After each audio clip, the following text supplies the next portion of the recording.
তো ফাইনালি আমরা হাওড়া এসে পৌঁছাই আর এখানে এসে জানতে পারি যে আমাদের দীঘা যাওয়ার ট্রেন প্রায় ৭ থেকে ৮ ঘন্টা ডিলে হয়ে গেছে। সো হাই এভরিওয়ান, আমি মৌ। আর আজ হচ্ছে আমার 30 ডেজ ব্লগ চ্যালেঞ্জের ডে 7। তো যেমনটা বললাম আমাদের ট্রেন ডিলে হয়ে গেছিলো, সেখানে আমাদের 10টার সময় দীঘা পৌঁছে যাওয়ার কথা, সেখানে আমাদের ট্রেন আসে হাওড়াতে প্রায় 11টা নাগাদ।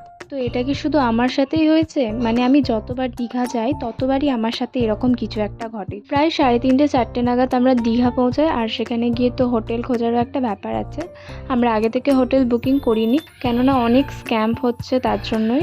তো যাই হোক, আমরা অনেক তাড়াতাড়ি বাজেটের মধ্যে একটা ভালো রুম পেয়ে গিয়েছিলাম। তারপর একদমই সময় নষ্ট না করে তাড়াতাড়ি রেডি হয়ে আমরা বেরিয়ে পড়েছিলাম। তো প্রথমে সমুদ্রের পাড় তো গিয়েছিলাম, তারপর চলে গিয়েছিলাম দীঘার জগন্নাথ মন্দির।